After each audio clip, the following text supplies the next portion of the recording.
I just bought two of these Masterlock 875 DLF combination padlocks, and before I put them to use, I want to set a custom combination. That's because these are all set to 0000 from the factory, and I definitely want to change that. However, if someone has already set a custom combination, you'll need to know that 4-digit combo in order to proceed.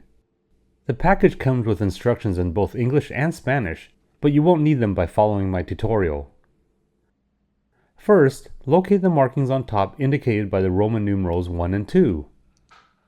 And since I know the combo on this lock is 0000, I can pull up on the shackle and rotate it to the number 1 position. Then press down until it clicks and I'll continue to turn it to the number 2 position. At this point I can choose a new 4-digit combination. For example, I'll make it easy by setting it to 1, 2, 3, 4. Now just pull the shackle up and close the lock.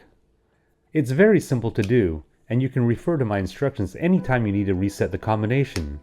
Just remember that you always have to know the current 4-digit combo in order to create a new one. If this video was helpful, please give me a thumbs up and hit the subscribe button to stay up to date on all my DIY videos.